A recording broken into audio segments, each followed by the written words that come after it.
শুধুমাত্র সময়ের ব্যাপার। আবারও কি জ্বলে উঠছে ইরান ইসরায়েল যুদ্ধের আগুন? মধ্যপ্রাচ্যের আকাশ আবারও ভারী, বাতাসে যুদ্ধের গন্ধ। বিশ্লেষকরা বলছেন এটা কেবল সময়ের ব্যাপার। নতুন এক বিস্ফোরক প্রতিবেদন ছুড়ে দিয়েছে নিউ ইয়র্ক টাইমস। দাবি, ইরানের হাতে এখন 11টি পারমাণবিক বোমা তৈরির মতো ইউরেনিয়াম আছে, যে প্রমাণে কেঁপে উঠেছে ওয়াশিংটন, আতঙ্কে দুলছে তেল আবিব। আর তবুও প্রেসিডেন্ট ডোনাল্ড ট্রাম্পের কণ্ঠে গর্ব, আমরা ইরানের পরমাণু কর্মসূচি সম্পূর্ণ ধ্বংস করেছি। তিনি বলেন, অপারেশন মিডনাইট হ্যামারে 7টি B-2 বোমারু বিমান উড়েছিল, 14টি বোমা পড়েছিল ইরানের গোপন স্থাপনায়, সব ধ্বংস। কিন্তু বাস্তব বলছে অন্য কথা। কয়েক মাস পরেই নিউ ইয়র্ক টাইমস জানায়, ইরানের পারমাণবিক স্থাপনাগুলো এখনও টিকে আছে। মার্কিন ও ইসরায়েলি হামলায় ক্ষতিগ্রস্ত হলেও ইরানের মূল ইউরেনিয়াম মজুদ বেঁচে আছে। একই সঙ্গে রহস্য আরও ঘনীভূত হয়েছে। কোথায় লুকিয়ে আছে সেই প্রাণঘাতী ভাণ্ডার? ইসরায়েল বলছে ইরান সেগুলো সরিয়ে নিয়েছে গোপন স্থানে। তেহরান বলছে সব ধ্বংস হয়েছে, কিন্তু গোয়েন্দারা বলছেন ইরানের পাহাড়ের নিচে গড়ে উঠছে নতুন এক কেন্দ্র, পিকাক্স মাউন্টেন। সেখানে চলছে 24 ঘন্টা সমৃদ্ধকরণের কাজ। বিদ্যুৎ, লোহার শব্দ, যন্ত্রের গর্জন, সব মিলিয়ে প্রস্তুত হচ্ছে এক নতুন শক্তি। ইরান আন্তর্জাতিক পরিদর্শকদের প্রবেশাধিকার দিচ্ছে না, বিশ্ব তাকিয়ে আছে, আর তেহরান নীরবে কাজ করছে। ফলে তৈরি হয়েছে এক বিপজ্জনক অচলাবস্থা। কোনো আলোচনা নেই, নেই কোনো তদারকি, শুধু আছে ভয়, রোষ আর অপেক্ষা। গালফের দেশগুলো এখন ঘুমাতে পারছে না। সৌদি আরব ও মিশর আমেরিকার দ্বারে দ্বারে ঘুরছে। তাদের আশঙ্কা, ইসরায়েল শিগগিরই আবার আঘাত হানবে। আর ইরান যদি প্রতিশোধ নেয়, তবে সেই আগুন ছড়িয়ে পড়বে মরুভূমি জুড়ে। ইরানের ক্ষেপণাস্ত্র কারখানাগুলো আজ নিদ্রাহীন। রাতভর কাজ করছে হাজার ইঞ্জিনিয়ার। গোয়েন্দা সূত্র বলছে, ভবিষ্যতের যুদ্ধে ইরান 2000 ক্ষেপণাস্ত্র নিক্ষেপে প্রস্তুত। প্রতি ঘন্টায় তৈরি হচ্ছে নতুন অস্ত্র। ইরানের পররাষ্ট্রমন্ত্রী ইতিমধ্যেই সতর্ক করেছেন, ইসরায়েল যদি আবার ভুল করে, তার ফল হবে ভয়াবহ। এদিকে ইরানের ভেতরেও দ্বন্দ্ব বাড়ছে। কেউ বলছে আলোচনায় ফিরে যাওয়া উচিত, অন্যরা বলছে এখন সময় প্রতিশোধের। তবু এক জিনিসে সবাই একমত, ইরান আজও দাঁড়িয়ে আছে, ক্ষতবিক্ষত কিন্তু অদম্য। বিশেষজ্ঞরা বলেন, ইরানের পরমাণু কর্মসূচি ক্ষতিগ্রস্ত হলেও ধ্বংস হয়নি, আর সেটাই বিশ্বের উদ্বেগ। আয়াতুল্লাহ খামেনির কণ্ঠে এখন অগ্নিবাণী, আমেরিকা কখনোই শান্তি চায় না, ওরা চায় আত্মসমর্পণ। এই বক্তব্যের পর নতুন করে বন্ধ হয়েছে সব আলোচনা। এখন গালফের রাজ্যগুলো তাদের প্রতিরক্ষা জোরদার করছে। গাজা নিয়ে দৃষ্টি সরিয়ে রাখলেও সবাই জানে, ইরানের ঝড় এলে কেউ রেহাই পাবে না। ইসরায়েল বলছে আমরা প্রস্তুত, ইরান জবাব দেয় আমরাও। আর এই দুই শব্দের মাঝেই কাঁপছে মধ্যপ্রাচ্য। ক্ষেপণাস্ত্র লোড, জ্বালানি প্রস্তুত। আকাশ যেন নিঃশ্বাস আটকে রেখেছে, কারণ সবাই জানে যুদ্ধ এখন শুধু সময়ের অপেক্ষা।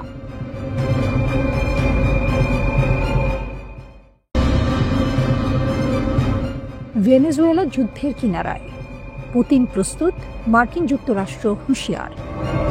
কারাকাসের আকাশ এখন উত্তেজনার ধোঁয়ায় ঢাকা। মার্কিন যুক্তরাষ্ট্র যে কোনো মুহূর্তে ভেনেজুয়েলার সামরিক স্থাপনায় আঘাত করতে পারে, এমন খবর ছড়িয়ে দিয়েছে। প্রতিরক্ষা ব্যবস্থা শক্তিশালী করার জন্য ভেনেজুয়েলার প্রেসিডেন্ট নিকোলাস মাদুরো ইতিমধ্যেই রাশিয়া, চীন ও ইরানের কাছে সাহায্যের আবেদন করেছেন। রাশিয়ার প্রেসিডেন্ট ভ্লাদিমির পুতিন যুদ্ধের জন্য প্রস্তুত এবং তিনি মাদুরোর সঙ্গে ঘনিষ্ঠ যোগাযোগে রয়েছেন। রাশিয়ার বিদেশ মন্ত্রণালয় জানিয়েছে, তারা কারাকাসের সঙ্গে নিয়মিত যোগাযোগে রয়েছে এবং যে কোনো হুমকির প্রতিক্রিয়ার জন্য প্রস্তুত। মাদুরো বলছেন, চেভেজের সময় কেনা সমস্ত ভারী অস্ত্র এখনও আমাদের হাতে রয়েছে। পুতিন, রাশিয়া, চীন এবং বিশ্বস্ত বন্ধুদের সাহায্যে ভেনেজুয়েলার শান্তি নিশ্চিত করার শক্তি আমাদের আছে। এই 10 সপ্তাহের ইম্পেরিয়াল হুমকির মধ্যেও আমরা শান্তিতে ধৈর্য নিয়ে আমাদের কাজ করেছি। তবে হঠাৎই উত্তেজনা বাড়ছে। মার্কিন যুক্তরাষ্ট্রের মিয়ামি হেরাল্ড জানিয়েছে, পরিকল্পিত আকাশ হামলা কয়েকদিনের মধ্যে বা এমনকি কয়েক ঘন্টার মধ্যেই হতে পারে। লক্ষ্য হবে মাদুরোর নেতৃত্বাধীন ড্রাগ দস্যু সংস্থার সামরিক স্থাপনাগুলো। কিন্তু প্রেস কনফারেন্সে ডোনাল্ড ট্রাম্প তা অস্বীকার করেছেন। এদিকে মাদুরো রাশিয়ার কাছে রাডার সিস্টেম, ক্ষেপণাস্ত্র, বিমান মেরামত এবং প্রতিরক্ষা হালনাগাদ করার অনুরোধ পাঠিয়েছেন। চীনের সঙ্গে সম্প্রসারণকৃত সামরিক সহযোগিতা এবং ইরানের কাছ থেকে ড্রোন, জিপিএস স্ক্র্যাম্বলিং এবং শনাক্তকরণ যন্ত্র চাওয়া হয়েছে। রাশিয়া অবশ্য শুধুই অস্ত্র সরবরাহ করছে না, তারা ইতোমধ্যেই ভেনেজুয়েলার তেল ও গ্যাসে কয়েক বিলিয়ন ডলারের বিনিয়োগ ধরে রেখেছে। মাদুরোর প্রধান সমর্থক হিসেবে রাশিয়ার ভূমিকা এখন নজরকাড়া। বিশ্লেষকরা বলছেন, পুতিনের জন্য যুক্তরাষ্ট্রের বাহিনী ক্যারিবিয়ানে স্থানান্তর ইউরোপে তার মনোযোগ বিভ্রান্ত করছে। যুক্তরাষ্ট্র ইতিমধ্যে ইউএসএস জেরাল্ড ফোর্ডকে ক্যারিবিয়ানে পাঠিয়েছে, আর রাশিয়ার সের্গেই ল্যাভরভ মার্কিন উত্তেজনা বাড়ানোর চেষ্টা নিয়ে সতর্ক করেছেন। মাদুরো জানিয়েছেন, রাশিয়ার অস্ত্রের বেশিরভাগই এখন পুরনো বা কার্যকর নয়, তাই 3 বছরের প্রতিরক্ষা অর্থায়ন পরিকল্পনার জন্য রাশিয়ার রাষ্ট্রায়ত্ত প্রতিরক্ষা প্রতিষ্ঠান রোস্টেকের কাছে আবেদন করেছেন। যুদ্ধের আগুন ভেনেজুয়েলার আকাশে ঘনিয়ে আসছে। রাশিয়া, চীন এবং ইরান মিলে মাদুরোর শক্তি আরও বাড়িয়ে তুলছে। এই পরিস্থিতি শুধু ভেনেজুয়েলার জন্য নয়, আন্তর্জাতিক রাজনীতির মানচিত্রেও বড় ধাক্কা দিচ্ছে। মার্কিন যুক্তরাষ্ট্র, রাশিয়া, চীন ও ইরান 4 শক্তির ছায়ায় ভেনেজুয়েলা যেন এখন বিশ্বের নতুন উত্তেজনার কেন্দ্রবিন্দু। এখানে শুধু অস্ত্রের লড়াই নয়, রাজনৈতিক কূটনীতি, আন্তর্জাতিক হুমকি এবং শক্তির প্রতিযোগিতাও আছে। ইতিহাস সাক্ষী, যখন মহাশক্তিরা একসঙ্গে হুঁশিয়ারিতে আছেন, তখন ছোট দেশগুলো তাদের কৌশল এবং স্থিতিশীলতার মাধ্যমে নিজেকে রক্ষা করে। মাদুরো তা দেখাচ্ছেন। যুক্তরাষ্ট্রের প্রেসিডেন্ট ডোনাল্ড ট্রাম্প বলেছেন, তিনি ভেনেজুয়েলার ভেতরে আঘাত হানার বিষয়টি বিবেচনা করছেন না। ভেনেজুয়েলার উপকূলবর্তী দক্ষিণ ক্যারিবীয় সাগরে যুক্তরাষ্ট্রের সামরিক সমাবেশ জোরদার করার মধ্যে তিনি কথা বললেন। এটি তার নিজের মন্তব্যের বিপরীত, লিখেছে আল জাজিরা। যুক্তরাষ্ট্র দক্ষিণ ক্যারিবীয় সাগরে যুদ্ধবিমান, যুদ্ধজাহাজ ও কয়েক হাজার সেনা মোতায়েন করেছে। বিশ্বের বৃহত্তম যুদ্ধজাহাজ বিমানবাহী রণতরী ইউএসএস জেরাল্ড আর ফোর্ড দক্ষিণ ক্যারিবীয় সাগরের পথে আছে।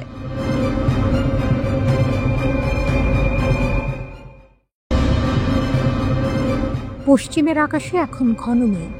পারস্য উপসাগরীয় দেশটির এক সামরিক নেতার ঘোষণা যেন সেই মেঘে বিদ্যুতের ঝলকানি। ইরানের মাটি এখন সম্পূর্ণ নিরাপদ। হঠাৎ এই আত্মবিশ্বাসী সুর কেন? এ কি কেবলই রণহুঙ্কার, নাকি যুদ্ধবিরতির আড়ালে তেহরান পৌঁছে গেছে এক নতুন অস্পৃশ্য সামরিক উচ্চতায়? আন্তর্জাতিক বিশ্লেষকদের কপালে তাই এখন স্পষ্ট ভাঁজ, কারণ এ হল সেই দেশের বার্তা যার ভাণ্ডারে লুকিয়ে আছে 60% পর্যন্ত বিশুদ্ধ ইউরেনিয়ামের বিশাল মজুদ। সামরিক উচ্চতার এক নতুন দিগন্ত। ইসলামিক রেভলিউশনারি গার্ড কর্পসের IRGC এর মুখপাত্র জেনারেল আলী মোহাম্মদ নাইনির বক্তব্য শুধু সতর্কবার্তা নয়, তিনি দ্বিধাহীনভাবে ঘোষণা করলেন, আমাদের দেশ সামরিকভাবে আরও প্রস্তুত এবং শত্রুদের বিরুদ্ধে কঠোর প্রতিরোধ গড়ে তুলেছে। Islamic revolutionary guard corps IRGC এর মুখপাত্র জেনারেল আলী মোহাম্মদ নাইনির বক্তব্য শুধু সতর্কবার্তা নয়, তিনি দ্বিধাহীনভাবে ঘোষণা করলেন, আমাদের দেশ সামরিকভাবে আরও প্রস্তুত এবং শত্রুদের বিরুদ্ধে কঠোর প্রতিরোধ গড়ে তুলেছে। তার সাফ কথা, ইরানের বিরুদ্ধে কোনো আগ্রাসন ঘটলে শত্রুপক্ষকে আরও কঠিন পরাজয় বরণ করতে হবে। তার এই বক্তব্যকে সাধারণ হুমকি বলে উড়িয়ে দেওয়া কঠিন। কেন? কারণ এর কিছুদিন আগেই পারস্য উপসাগরীয় দেশটি ঘোষণা করেছে তারা নাকি আগের চেয়েও শক্তিশালী পারমাণবিক স্থাপনা তৈরি করেছে। জেনারেল নাইনি মনে করিয়ে দিয়েছেন, গত জুনে ইসরায়েল ও যুক্তরাষ্ট্রের নেতৃত্বে ইরানের ওপর চাপিয়ে দেয়া 12 দিনের যুদ্ধ ছিল একটি ষড়যন্ত্র, আর সেই যুদ্ধেই নাকি ন্যাটো ও সেন্টকম এর বিরুদ্ধে একা দাঁড়িয়েও ইরান শত্রুদের ভয়াবহ পরাজয় বরণ করতে বাধ্য করেছিল। যে দেশের কাছে 100 কেজিরও বেশি 60% পর্যন্ত বিশুদ্ধ ইউরেনিয়াম মজুত রয়েছে, তাদের এমন ঘোষণা স্বাভাবিকভাবেই বিশ্বজুড়ে উদ্বেগ সৃষ্টি করে। পারমাণবিক বোমা তৈরির জন্য সাধারণত 90% সমৃদ্ধ ইউরেনিয়ামের প্রয়োজন হয়, কিন্তু 60% ইউরেনিয়াম মজুত থাকা মানেই তেহরান সেই লক্ষ্যের একেবারে দোরগোড়ায়। বহু বিশেষজ্ঞের মতে ইরানের মাটির গভীরে তৈরি ফর্দর মতো সুরক্ষিত পারমাণবিক স্থাপনাগুলো ধ্বংস করা কার্যত অসম্ভব। এই ভূগর্ভস্থ প্রতিরক্ষা ব্যবস্থার কারণেই ইরানের দাবি তাদের ভূমি এখন নিরাপদ। পশ্চিমা শক্তিগুলো স্বাভাবিকভাবেই উদ্বিগ্ন। এই ঘোষণাকে তারা আন্তর্জাতিক শান্তি ও স্থিতিশীলতার জন্য একটি গুরুতর হুমকি হিসেবে দেখছে। তাদের আশঙ্কা, ইরান এই সামরিক আত্মবিশ্বাসকে কাজে লাগিয়ে পারমাণবিক বোমা তৈরির পথে আরও দ্রুত হাঁটতে পারে। যদিও ইরান বরাবরই তাদের পারমাণবিক কর্মসূচিকে শান্তিপূর্ণ উদ্দেশ্য প্রণোদিত বলে দাবি করে, তবে 60% ইউরেনিয়ামের মজুত এবং নতুন করে সামরিক উচ্চতার ঘোষণা কূটনৈতিক টেবিলে নতুন করে চাপ সৃষ্টি করেছে। প্রশ্ন হলো, যুদ্ধবিরতির এই নীরব সময়ে ইরান কি সত্যিই সেই সামরিক গভীরতা অর্জন করেছে যেখানে পশ্চিমা শক্তির আঘাত পৌঁছানো কার্যত অসম্ভব, নাকি এটি কেবলই মনোবলে চিড়ি ধরানো এক কৌশল? ইসরায়েলি হামলায় ক্ষতিগ্রস্ত পারমাণবিক স্থাপনাগুলো পুনর্গঠনের ঘোষণা দিয়েছে ইরান। ইরানের পারমাণবিক শক্তি সংস্থা পরিদর্শনের সময় দেশটির প্রেসিডেন্ট মাসুদ পেজেশকিয়ান জানান, এসব স্থাপনা আগের চেয়ে বেশি শক্তিশালীভাবে পুনর্নির্মাণ করা হবে। তিনি আরও বলেন, ইরানের কখনোই পারমাণবিক অস্ত্র অর্জনের ইচ্ছা ছিল না, এখনও নেই। প্রেসিডেন্ট পারমাণবিক স্থাপনাগুলোর সর্বশেষ অবস্থা সম্পর্কে ব্রিফিং গ্রহণ করেন। তিনি সতর্ক করে বলেন, কোনো স্থাপনা ধ্বংস হলেও ইরান পিছু হটবে না, কারণ ইরানি বিজ্ঞানীরা প্রয়োজনীয় সকল জ্ঞান ও দক্ষতা অর্জন করে রেখেছেন।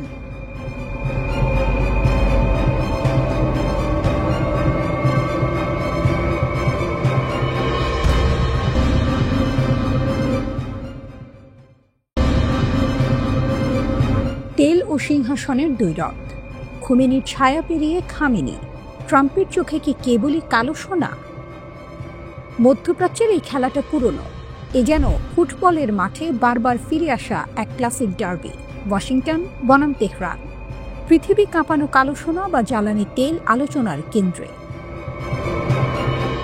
মার্কিন প্রেসিডেন্ট ডোনাল্ড ট্রাম্পের সাম্প্রতিক বাকযুদ্ধ তেহরানের দিকে তাক করা এক কঠিন ক্রস।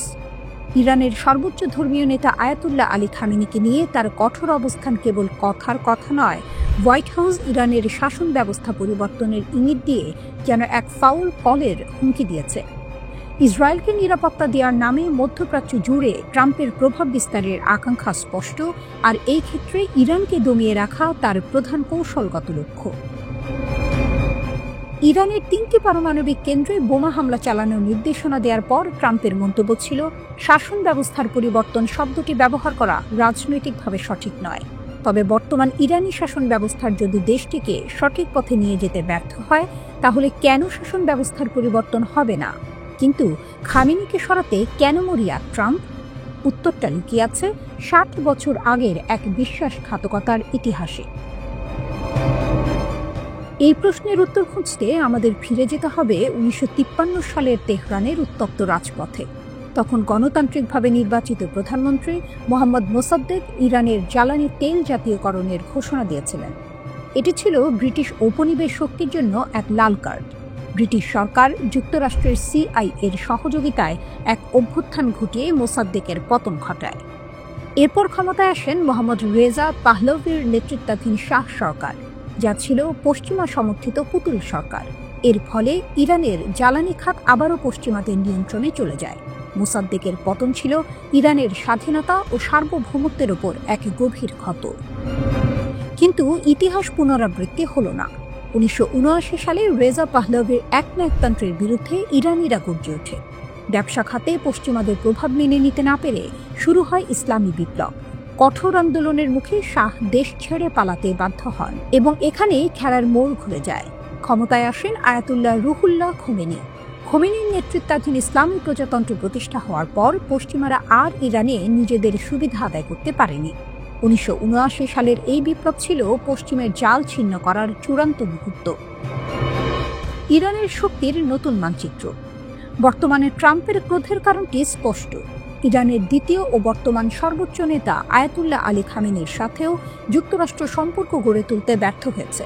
ইরানের তেলের বাজার এখন চীন ও রাশিয়ার সাথে সম্প্রসারিত হচ্ছে, যা হোয়াইট হাউসের জন্য অসহনীয়। ইরানের শক্তি এখন কেবল তার বিপুল জ্বালানি ভাণ্ডারে সীমাবদ্ধ নয়, তার আসল শক্তি আঞ্চলিক প্রভাব। লেবানন থেকে ইয়েমেন পর্যন্ত তেহরানের বিস্তৃত সামরিক ও রাজনৈতিক প্রভাব মার্কিন মধ্যপ্রাচ্য নীতির জন্য বড় চ্যালেঞ্জ। অর্থনৈতিক নমনীয়তা। পশ্চিমা নিষেধাজ্ঞা সত্ত্বেও চীন ও রাশিয়ার মতো বড় অর্থনৈতিক শক্তির সাথে ইরানের তেলের বাণিজ্য বজায় রাখা। ট্রাম্পের ষড়যন্ত্র ব্যর্থ হয়েছে কিনা সে প্রশ্ন থেকেই যায়। কিন্তু 1953 সালের সেই অভ্যুত্থানের পুনরাবৃত্তি করতে চাইলে ট্রাম্পকে বুঝতে হবে এটি 1979 সালের পরের ইরান, যা নিজের কালো সোনার ওপর থেকে পশ্চিমাদের হাত সরিয়ে রাখতে শিখেছে। জ্বালানি তেলের লোভ ট্রাম্পকে তাড়া করে বেড়াচ্ছে, তবে খামেনির ইরানের জাল ছিন্ন করা মোটেও সহজ হবে না।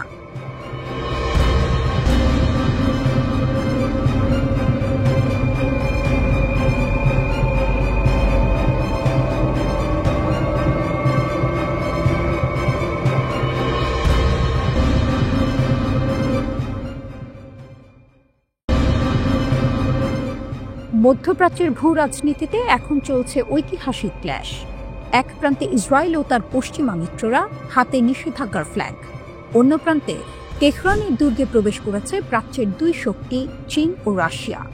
এ যেন স্নায়ু যুদ্ধের রিম্যাচ নয়, বরং নতুন এক ট্রাই জংশন এর জন্ম। ইরানকে কোণঠাসা করার জন্য ইসরায়েল ও পশ্চিমা বিশ্ব যখন মরিয়া, তখনই তেহরান থেকে ভেসে এলো এক শক্তি প্রদর্শনের সংকেত। সর্বোচ্চ ধর্মীয় নেতা আয়াতুল্লাহ আলী খামেনির জ্যেষ্ঠ উপদেষ্টা আলী আকবর বেলায়েত স্পষ্ট জানিয়ে দিলেন, ইরান এখন আর একা নয়। চীনের রাষ্ট্রদূতের সাথে বৈঠকে তিনি ঘোষণা করেছেন, মস্কো, বেইজিং ও তেহরান নতুন বিশ্ব ব্যবস্থা গঠনে গুরুত্বপূর্ণ ভূমিকা পালন করছে। তার কথায় ইরান ও চীনের সম্পর্ক ঐতিহাসিক ভিত্তি, অভিন্ন স্বার্থ ও রাজনৈতিক স্বাধীনতার উপর প্রতিষ্ঠিত। এই বার্তা কেবল কূটনৈতিক সৌজন্য নয়, এটি পশ্চিমা আধিপত্যের বিরুদ্ধে এক খোলামেলা চ্যালেঞ্জ। ইসরায়েল ও যুক্তরাষ্ট্রের সবচেয়ে বড় উদ্বেগের কারণ কি? উত্তরটা দুটি দীর্ঘমেয়াদী চুক্তিতে। এক, চীনের ২৫ বছরের কৌশলগত চুক্তি। ২০২২ এই চুক্তির মাধ্যমে ইরান বাণিজ্যিক ও প্রতিরক্ষা সহ বিভিন্ন খাতে চীনের কাছ থেকে বিপুল সহযোগিতা পাবে। তেল ও গ্যাসের বিনিময়ে চীন ইরানের অবকাঠামোতে বিনিয়োগ করবে, যা মার্কিন নিষেধাজ্ঞাগুলোকে অকার্যকর করে দিতে পারে। তেল ও গ্যাসের বিনিময়ে চীন ইরানের অবকাঠামোগুলোতে বিনিয়োগ করবে, যা মার্কিন নিষেধাজ্ঞাগুলোকে অকার্যকর করে দিতে পারে। ২, রাশিয়ার সাথে ২০ বছরের চুক্তি। প্রেসিডেন্ট পুতিনের সাথে এই চুক্তিতে তেহরান ও মস্কোর সম্পর্ক সামরিক খাতে নতুন উচ্চতায় পৌঁছেছে। সবচেয়ে বড় গেম চেঞ্জার হল রাশিয়া ইরানকে ৪৮টি সুখোই সু-35 মাল্টিরোল যুদ্ধ বিমান দিতে চলেছে। যখন ইউরোপের ট্রয়ি, ফ্রান্স, জার্মানি, যুক্তরাজ্য এবং যুক্তরাষ্ট্র জাতিসংঘের মাধ্যমে ইরানের ওপর বাণিজ্যিকভাবে চাপ সৃষ্টি করছে, তখন এই চুক্তিগুলো যেন ইরানের হাতে প্রতিরোধের বর্ম তুলে দিল। যুদ্ধ বিমান ও বিশ্ব ব্যবস্থার পালাবদল। পশ্চিমারা যখন ইরানকে পারমাণবিক ইস্যুতে আলোচনার টেবিলে আনার জন্য নিষেধাজ্ঞা জারি করছে, তখন চীন ও রাশিয়া ইরানকে নিষেধাজ্ঞা এড়িয়ে যাওয়ার পথ এবং সামরিক শক্তি বৃদ্ধির রসদ জুগিয়ে চলেছে। ইরান ও রাশিয়ার সম্মিলিত শক্তি। ইরানের ক্ষমতা, আঞ্চলিক প্রভাব, নিজস্ব ক্ষেপণাস্ত্র ও ড্রোন প্রযুক্তির বিকাশ এবং দীর্ঘমেয়াদী পশ্চিমা চাপ সহ্য করার ক্ষমতা। রাশিয়ার ক্ষমতা, সামরিক প্রযুক্তি, পারমাণবিক সহায়তা এবং আন্তর্জাতিক ফোরামে ইরানের ঢাল হিসেবে কাজ করা। বিশেষজ্ঞরা বলছেন, ইরানকে সু-35 যুদ্ধ বিমান দেয়া মানে মধ্যপ্রাচ্যে ক্ষমতার ভারসাম্যে বড় পরিবর্তন আনা। ইরানের প্রতিরক্ষা শক্তি বহুলাংশে জোরদার হবে, যা ইসরায়েলের বিমান শ্রেষ্ঠত্বকে কঠিন চ্যালেঞ্জের মুখে ফেলবে। পশ্চিমাদের স্বপ্ন ছিল ইরানকে কোণঠাসা করে রাখা, কিন্তু মস্কো ও বেইজিং এর আগমন সেই খেলার মাঠটাই বদলে দিয়েছে। ইরান এখন আর বিচ্ছিন্ন নয়, সে এখন বহু মেরু বিশিষ্ট নতুন বিশ্ব ব্যবস্থার কেন্দ্রে দাঁড়িয়ে থাকা এক গুরুত্বপূর্ণ খেলোয়াড়। বেলায়েতে যেমনটা বলেছেন, আঞ্চলিক ও বৈশ্বিক উন্নয়নের জন্য তিন পক্ষের সহযোগিতা আরও সম্প্রসারণ করতে হবে। এটি কেবল একটি জোট নয়, এটি পশ্চিমা আধিপত্যের বিরুদ্ধে একটি পাল্টা রণনীতি। পশ্চিমারা কি মধ্যপ্রাচ্যে তাদের প্রভাব ধরে রাখতে পারবে, নাকি এই প্রাচ্যের গ্র্যান্ড অ্যালায়েন্স এক নতুন যুগের সূচনা করবে? নিঃসন্দেহে ইসরায়েল ও যুক্তরাষ্ট্রের কপালে এখন গভীর ভাঁজ, কারণ খেলার নিয়ম এখন বদলে যাচ্ছে, আর এই খেলার ফল কেবল মধ্যপ্রাচ্য নয়, পুরো বিশ্বকেই প্রভাবিত করবে।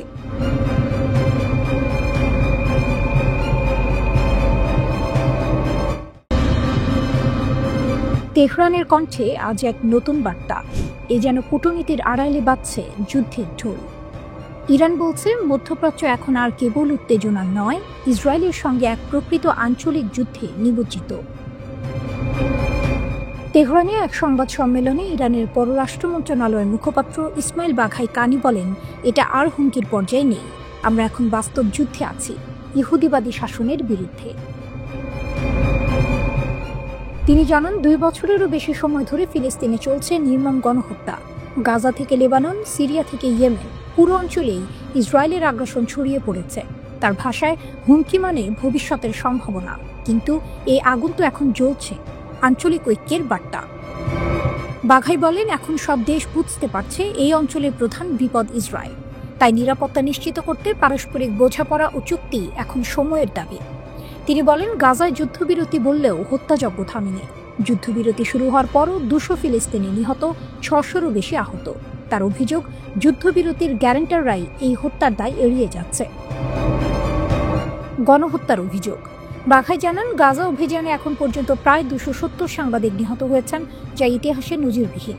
এটা যুদ্ধ নয়, এটা পূর্ণমাত্রার গণহত্যা। তিনি বলেন, জাতিসংঘ ও পশ্চিমা শক্তির নিষ্ক্রিয়তার তীব্র সমালোচনা করে তিনি সতর্ক করেন, তাদের নীরবতা ইসরায়েলকে আরও বেপরোয়া করছে। যুক্তরাষ্ট্রের সঙ্গে আলোচনা নেই। মার্কিন যুক্তরাষ্ট্রের সঙ্গে আলোচনার বিষয়ে প্রশ্ন উঠলে বাঘাই স্পষ্টভাবে বলেন, ওমানের মাধ্যমে কোনো আনুষ্ঠানিক বার্তা পায়নি, কোনো আলোচনা শুরু হয়নি। তার অভিযোগ, মার্কিন যুক্তরাষ্ট্র কথায় শান্তির কথা বললেও কাজে আগ্রাসন চালাচ্ছে। জুন মাসে আমাদের দেশ মার্কিন ইসরায়েলে হামলার শিকার হয়েছে। বহু সেনা কর্মকর্তা ও বিজ্ঞানী নিহত। এই ক্ষত আমরা ভুলব না, তিনি বলেন। ইরানি মুখপাত্র আরও বলেন, আমরা যুক্তিসঙ্গত আলোচনায় বিশ্বাস করি, কিন্তু যুক্তরাষ্ট্র সে ভাষা বোঝে না। তিনি মার্কিন পরমাণু নীতি নিয়ে কটাক্ষ করে বলেন, ট্রাম্প বলেছেন, আমেরিকার এমন অস্ত্র আছে যা 150 বার পৃথিবী ধ্বংস করতে পারে। এই শক্তি গর্বের নয়, বরং ভয়ঙ্কর। পশ্চিমা ভণ্ডামি নিয়ে ক্ষোভ। বাঘাই অভিযোগ করেন, পশ্চিমা শক্তিগুলো একদিকে ইরানের শান্তিপূর্ণ পরমাণু কর্মসূচিকে হুমকি বলে, অন্যদিকে নিজেরা অস্ত্র বিস্তারের চুক্তি লঙ্ঘন করে চলছে।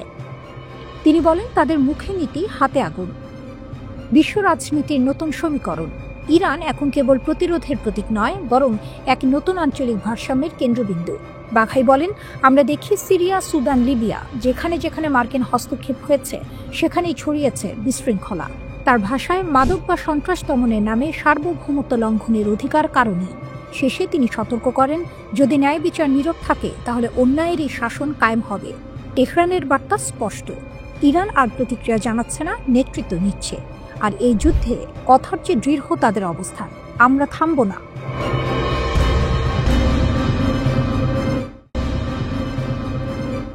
যুদ্ধ যদি আসে, ইসরায়েল হারবে, ইরানের হুঁশিয়ারি।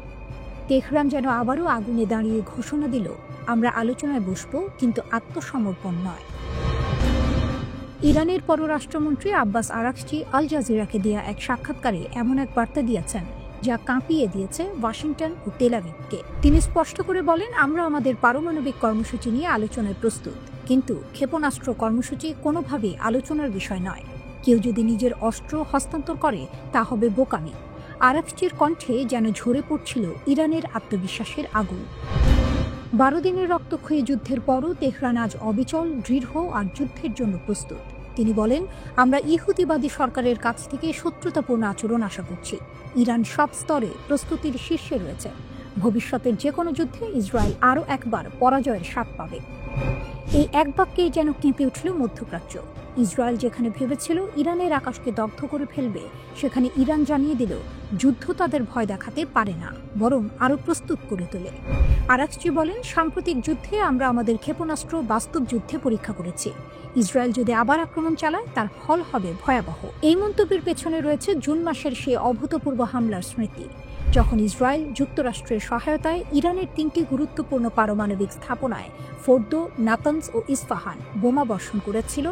12 দিনের সে যুদ্ধে বহু বিজ্ঞানী নিহত হন, আর আন্তর্জাতিক সম্প্রদায় থমকে তাকিয়েছিল মধ্যপ্রাচ্যের দিকে। কিন্তু আজ সেই তেহরানি বলছে, আমরা ধ্বংস হইনি। আরাকচির ভাষায়, পারমাণবিক উপকরণ ধ্বংসস্তূপের নিচে চাপা পড়ে আছে, কিন্তু সেগুলো অন্য কোথাও সরানো হয়নি। আমাদের ভবন ও যন্ত্রপাতি ক্ষতিগ্রস্ত, কিন্তু প্রযুক্তি অক্ষত। একই সঙ্গে ইরান জানিয়ে দিয়েছে, 2015 সালের পরমাণু চুক্তি JCPOA এখন অতীত। 18 অক্টোবর মেয়াদ শেষ হতেই তেহরান ঘোষণা করে তারা আর এই চুক্তির কোনো শর্তে আবদ্ধ নয়।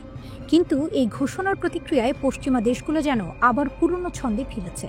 ব্রিটেন, ফ্রান্স ও জার্মানি 3 দেশ মিলে জাতিসংঘে স্ন্যাপব্যাক প্রক্রিয়া সক্রিয় করে ইরানের উপর আন্তর্জাতিক নিষেধাজ্ঞা পুনর্বহাল করেছে। তবে ইরান এই পদক্ষেপকে অবৈধ ঘোষণা করেছে। আরাকচি বলেন, এই নিষেধাজ্ঞার কোনো আন্তর্জাতিক ঐক্যমত্য নেই। আমাদের অগ্রাধিকার এখন প্রতিবেশী দেশগুলোর সঙ্গে সম্পর্ক জোরদার করা। পশ্চিমাদের নির্দেশ ছাড়া আমরা কারো সঙ্গে যোগাযোগ করতে পারি না, এমনটা হবে না। এই বক্তব্য যেন এক নতুন ভূ রাজনৈতিক বাস্তবতার ইঙ্গিত দেয়। একদিকে যখন পশ্চিমা দুনিয়া তেহরানকে একঘরে করার চেষ্টা করছে, অন্যদিকে ইরান নিজেই মধ্যপ্রাচ্যের মঞ্চে নিজের শক্তিকে আরও দৃঢ় করছে। সবশেষে আরাকচির কণ্ঠে যেন ভেসে আসে এক সতর্কবার্তা। ইসরায়েল যদি আবার আগুন জ্বালায়, আমরা সেই আগুনকে ফিরিয়ে দেব তাদের ঘরে। আজ ইরান শুধু এক রাষ্ট্র নয়, এক সংকল্প, এক প্রতিরোধের প্রতীক। যে দেশকে ভেঙে দেওয়ার স্বপ্ন বারবার দেখেছে ওয়াশিংটন, সেই ইরান আজও দাঁড়িয়ে আছে বুক উঁচিয়ে, আগুনের ভেতর থেকেও অমলিন। তাদের ভাষায়, আমরা আলোচনায় বসবো, কিন্তু অস্ত্র নয়, আত্মসম্মানই আমাদের পতাকা।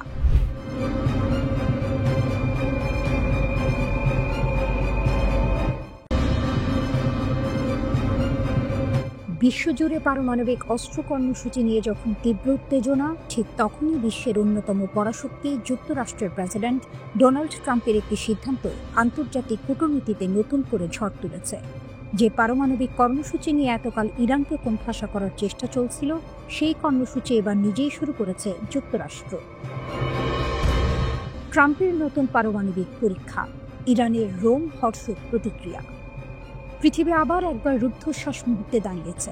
মার্কিন প্রেসিডেন্ট ডোনাল্ড ট্রাম্প ঘোষণা করেছেন, পেন্টাগনকে 1992 সালের পর প্রথমবারের মতো পারমাণবিক অস্ত্র পরীক্ষা পুনরায় চালাতে হবে।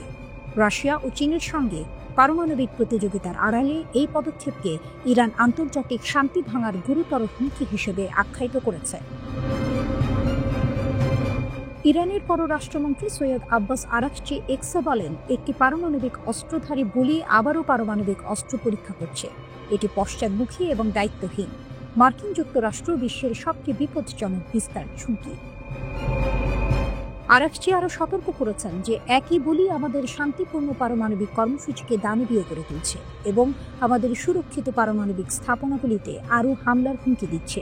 তার ভাষায়, আন্তর্জাতিক আইন ও মানবতার উপর এই আক্রমণ। আরাকচি বলেন, যুক্তরাষ্ট্র তাদের প্রতিরক্ষা বিভাগের নাম পরিবর্তন করে যুদ্ধ বিভাগ করেছে, যা তাদের প্রকৃত আগ্রাসী চরিত্র প্রকাশ করে।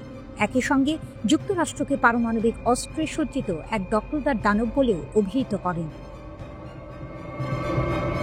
ইরানকে অবমূল্যায়ন করার সময় শেষ। পশ্চিমা বিশ্ব ভেবেছিল জ্বালানি ও প্রযুক্তিগত সীমাবদ্ধতার কারণে ইরান পিছিয়ে থাকবে, কিন্তু তেহরান তা উল্টো প্রমাণ করছে। ইরানের ক্ষেপণাস্ত্র ও পারমাণবিক কর্মসূচি আজ আরও শক্তিশালী এবং আত্মনির্ভর। মার্কিন বোমার ঝড়েও ইরান ফিরে দাঁড়িয়েছে নতুন পরীক্ষা, নতুন প্রযুক্তি, নতুন প্রজন্মের অস্ত্রের সঙ্গে। ইরান শুধুমাত্র প্রতিরক্ষা করছে না, তারা প্রতিশোধের প্রস্তুতিও নিচ্ছে। জুন মাসে ইসরায়েলের সঙ্গে চলা 12 দিনের যুদ্ধে মার্কিন বাহিনী তাদের পারমাণবিক স্থাপনাগুলিতে হামলা চালিয়েছিল। তারপর ইরান স্থির থেকে গেছে। তারা স্পষ্ট করে দিয়েছে যে শান্তিপূর্ণ পারমাণবিক ক্ষমতার চর্চা বন্ধ করা হবে না। বিশেষজ্ঞরা বলছেন, ইরান এখন নিজের শক্তি ছাপিয়ে আন্তর্জাতিক মঞ্চে নতুন নকশা আনছে। পূর্ববর্তী নিষেধাজ্ঞা, বোমা হামলা বা আন্তর্জাতিক চাপ কিছুই তাদের থামাতে পারেনি, বরং এসবই ইরানকে আরও আত্মনির্ভর এবং শক্তিশালী করেছে। বিশ্বের কাছে ইরানের বার্তা স্পষ্ট, তারা একমাত্র প্রতিরক্ষা করছে না, তারা প্রতিসাম্য বজায় রাখার ক্ষমতা দেখাচ্ছে। এই পরিস্থিতি নতুন করে পারমাণবিক প্রতিযোগিতার উত্তেজনা ছড়াচ্ছে।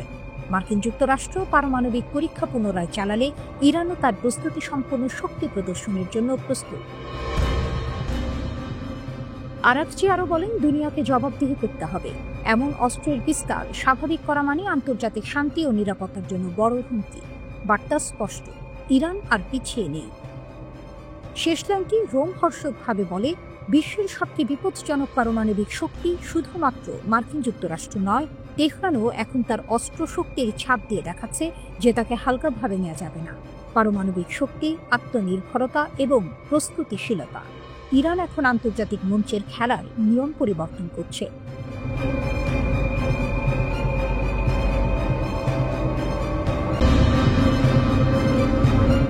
রাত জাগা আকাশে এক শব্দ ঘুম ভেঙে দিল, 24 ঘন্টার আলটিমেটাম। মার্কিন প্রস্তাব, মিশর ও কাতারের মধ্যস্থতা, কিন্তু হামাস বলল, আমরা এখানেই থাকব। সাম্প্রতিক ঘটনাগুলি গাজা পশ্চিমা দুনিয়াকে নড়ে চড়ে বসিয়েছে।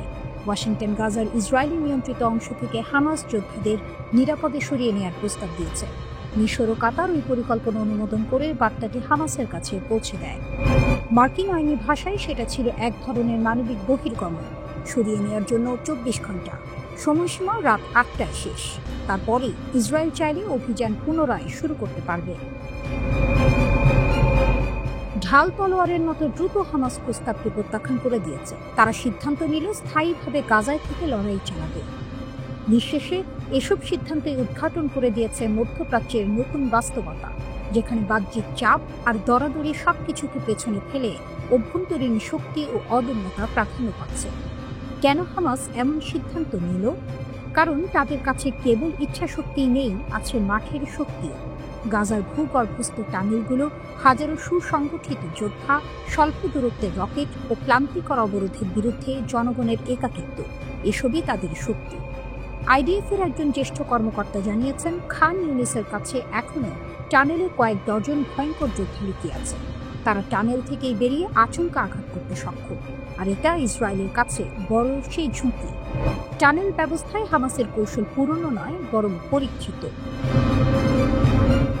সম্প্রতি অভিযোগ উঠেছে, একটি সুড়ঙ্গ থেকে বেরিয়ে হামাসের যোদ্ধারা একজন আইডিএফ সৈন্যকে হত্যা করেছে। আইডিএফ তার যুদ্ধবিরতি লঙ্ঘন হিসেবে অভিহিত করে এবং প্রতিশোধে প্রায় 20টি বিমান হামলা চালায়। এ কারণে আবেগ চড়েছে এবং বৈরিতা নতুন করে জ্বলে উঠেছে। এমন পরিস্থিতিতে হামাসের প্রত্যাখ্যান কেবল কৌশলগত নয়, এটি রাজনৈতিক ও নৈতিক দাবি। তারা বলছে, সরার মানে আত্মসমর্পণ। গাজার জনগণ তাদেরই লড়াকু শক্তির আস্থা কেন্দ্র। এছাড়াও তারা জানে যে যারা চলে যাবে তাদের পুনর্বাসন নেই। গাজায় উপস্থিত থেকে যুদ্ধ ও রাজনীতি দুটোতেই অংশগ্রহণ করাই তাদের কৌশল। অপরদিকে ইসরায়েলের উচ্চপদস্থ রাজনৈতিক ও সামরিক নেতারা দৃঢ় প্রতিশ্রুতি দিয়েছেন, যদি হামাস সিজ ফায়ার ভাঙে তারা শক্তিশালী মোকাবিলায় জবাব দেবেন। মার্কিন প্রেসিডেন্টও ইসরায়েলের পাশে রয়েছে। তিনি বলছেন, হামাসের আচার আচরণ কতটা গ্রহণযোগ্য তাও দেখুন। এইসব মিলিয়ে যুদ্ধবিরতি এখন ভঙ্গুর। ফিলিস্তিনি প্রতিরোধ আন্দোলন হামাস সতর্ক করে বলেছে, যুদ্ধবিরতি চুক্তি লঙ্ঘন করে ইসরায়েল গাজায় আগ্রাসন চালিয়ে যাচ্ছে, আর এই অবস্থায় তারা নীরব থাকবে না। একই সঙ্গে চলমান এই আগ্রাসনের জন্য দখলদার ইসরায়েল ও যুক্তরাষ্ট্রকে দায়ী করেছে সশস্ত্র সংগঠনটি। সংবাদ মাধ্যম আল মায়াদিন বলছে, হামাস নিশ্চিত করেছে যে প্রতিরোধ বাহিনী ইসরায়েলকে নতুন করে হুমকি চাপিয়ে দেবে না। সংবাদ মাধ্যম আল মায়াদিন বলছে, হামাস নিশ্চিত করেছে যে প্রতিরোধ বাহিনী ইসরায়েলকে নতুন কোনো হুমকি চাপিয়ে দিতে দেবে না। সংগঠনটি সতর্ক করে দিয়েছে, সাম্প্রতিক হামলাগুলো গাজা যুদ্ধবিরতি চুক্তির মারাত্মক লঙ্ঘন। হামাস দখলদার বাহিনীকে এই বিপজ্জনক পরিস্থিতি ও এর পরিণতির জন্য সম্পূর্ণভাবে দায়ী করে সতর্ক করে বলেছে, ইসরায়েলের অব্যাহত আগ্রাসন দুর্বল যুদ্ধবিরতি চুক্তিটিকে ধ্বংসের মুখে ঠেলে দিচ্ছে।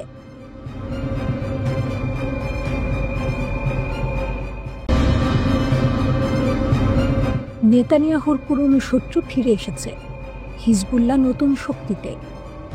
বৈরুতের আকাশ এখন রহস্যের ধোঁয়ায় ঢাকা। হিজবুল্লাহ, যাকে কেউ শেষ হয়ে গেছে ভেবেছিল, আবার অস্ত্রের গর্জনে উঠে এসেছে। ইরানের নজরদারিতে এই গোপন পুনর্নির্মাণ চলছে নিঃশব্দে কিন্তু শক্তির সাথে। ইসরায়েল ইতিমধ্যেই লেবাননে 1000-এরও বেশি হামলা চালিয়েছে, কিন্তু হিজবুল্লাহর রহস্যময় পুনর্গঠন থামানো যায়নি। ক্ষেপণাস্ত্র, ড্রোন, কামান সবই নতুন করে মজুত হচ্ছে। কিছু অস্ত্র সিরিয়া এবং সমুদ্রপথে আসে, অন্যগুলি তৈরি হচ্ছে স্থানীয় কারখানায়। যুদ্ধবিরতির শর্ত সত্ত্বেও হিজবুল্লাহ নিরস্ত্রীকরণ থেকে পুনর্নির্মাণে স্থানান্তরিত হয়েছে। লেবাননের রাজনৈতিক দৃশ্যপটে উত্তপ্ত। রাষ্ট্রপতি জোসেফ আউন এবং প্রধানমন্ত্রী নওয়াফ সালাম পুরো দেশব্যাপী নিরস্ত্রীকরণ সমর্থন করেছেন, কিন্তু বাস্তবে অগ্রগতি শুধুমাত্র লিটানি নদীর দক্ষিণে সীমিত। হিজবুল্লাহ অন্যত্র শক্তিশালী এবং রাজনৈতিকভাবে প্রভাবশালী। দেশটি যেন সিঞ্চিত এক শ্বাসরুদ্ধ পরিস্থিতির মধ্যে, যেখানে কোনো ভুল পদক্ষেপ নতুন সংঘাতের আগুন জ্বালাতে পারে। হিজবুল্লাহ নেতা নাইম কাশেম স্পষ্ট বলেছেন, লেবানিজ সেনাবাহিনীর সঙ্গে সমন্বয় থাকা উচিত, কিন্তু গ্রুপকে নিরস্ত্র করার যে কোনো প্রচেষ্টা প্রতিরোধ করা হবে। এই বক্তব্য যেন ইঙ্গিত দিচ্ছে হিজবুল্লাহ থামবে না। আরব গোয়েন্দা সংস্থাগুলি বলছে, হিজবুল্লাহ এখন বিকেন্দ্রীভূত কাঠামোর দিকে ফিরে যাচ্ছে। 1980-এর দশকের মতো নতুন যোদ্ধাদের নিয়োগ, স্থানীয় শক্তি ব্যবহার এবং গোপন পরিকল্পনা সবই পুরনো কৌশলের পুনর্জন্ম। ভারী ক্ষতি সত্ত্বেও তারা বিশ্বাস করে ইরানের সমর্থনে পুনর্গঠিত হওয়া সম্ভব। হামাসও গাজায় একই পথে হাঁটছে। ট্রাম্পের যুদ্ধবিরতি পরিকল্পনার অধীনে তারা নিরস্ত্রীকরণে অস্বীকৃতি জানিয়েছে। দুই গোষ্ঠী মার খেয়েছে, কিন্তু রাজনৈতিকভাবে স্থিতিশীল এবং সামরিকভাবে সক্রিয়। প্রতিরোধের এই আয়না দেখাচ্ছে যে বল প্রয়োগ করে নিরস্ত্রীকরণ কার্যকর নয়। ইসরায়েলের আকাশে ড্রোন এখন ক্রমাগত উঠছে। 500টিরও বেশি কামান হামলা হয়েছে বৈরুত এবং দক্ষিণে। 60,000 মানুষ এখনো বাস্তুচ্যুত। তহবিলের সংকটে পুনর্নির্মাণ স্থগিত। কিন্তু সব হতাশা সত্ত্বেও হিজবুল্লাহ শক্তিশালী। তাদের অস্ত্রাগার পুনর্গঠিত, তাদের রাজনৈতিক প্রভাব অটুট। নেতানিয়াহুর জন্য হুঁশিয়ারি, গাজা ও বৈরুত দুপাশ থেকেই হুমকি। হিজবুল্লাহ কেবল একটি গোষ্ঠী নয়, এটি একটি শক্তিশালী রাজনৈতিক এবং সামরিক শক্তি, যা কখনো সহজে চাপে আসে না। ইসরায়েলের আকাশে তার অস্ত্রের ঝড়, লেবাননের রাজনীতির ধোঁয়া এবং ইরানের নীরব সমর্থন, সব মিলিয়ে এখনও এক রোমাঞ্চকর খেলা। লেবাননের সশস্ত্র গোষ্ঠী হিজবুল্লাহর মহাসচিব শেখ নাঈম কাসেম বলেছেন, যুক্তরাষ্ট্র কোনো পক্ষপাতহীন মধ্যস্থতাকারী নয়, বরং তারা আগ্রাসন ও এর সম্প্রসারণকে সমর্থন করে। তিনি উল্লেখ করেন, লেবাননের প্রেসিডেন্ট জোসেফ আউন লেবানন সেনাবাহিনীকে ইসরায়েলকে মোকাবিলার নির্দেশ দিয়েছেন, যা জাতীয় দায়িত্ব পালনের প্রতিফলন। লেবাননের সাম্প্রতিক পরিস্থিতির প্রসঙ্গে শেখ কাসেম বলেন, যুক্তরাষ্ট্র মিথ্যাভাবে দাবি করছে যে তারা এই দেশের সমস্যা সমাধানের চেষ্টা করছে, কিন্তু প্রকৃতপক্ষে যুক্তরাষ্ট্র কোনো নিরপেক্ষ মধ্যস্থতাকারী নয়, বরং আগ্রাসনকে সমর্থন করে এবং তা লেবাননে ছড়িয়ে দিতে চায়। তিনি আরও বলেন, ভয় দেখিয়ে আমাদের অবস্থান বদলানো যাবে না। আমরা আত্মসমর্পণ বা পরাজয়ের পক্ষে নই এবং কখনো তা মেনে নেব না। হিজবুল্লাহ মহাসচিব বলেন, ইসরায়েল হয়তো কোনো এলাকা দখল করতে পারে, কিন্তু তারা লেবাননের ভূমি দীর্ঘস্থায়ীভাবে দখল করে রাখতে পারবে না। আমরা কারো কাছ থেকে নির্দেশ নিইনি এবং লেবাননকে শত্রুদের ইচ্ছামতো গড়া আমরা কখনোই মেনে নেব না।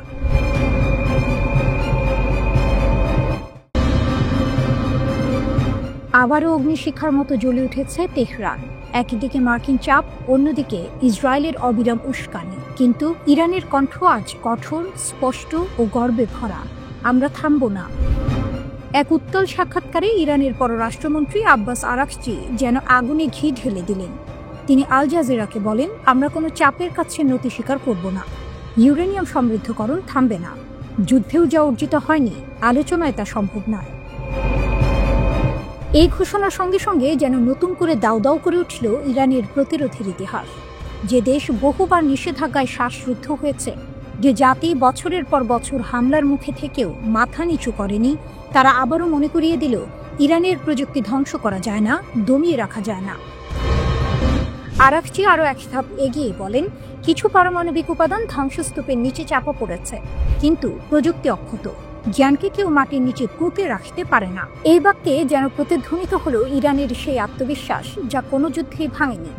জুন মাসের সেই ভয়াবহ 12 দিনের যুদ্ধে ইসরায়েল ও মার্কিন যুক্তরাষ্ট্র একযোগে হামলা চালিয়েছিল ইরানের পারমাণবিক স্থাপনাগুলিতে।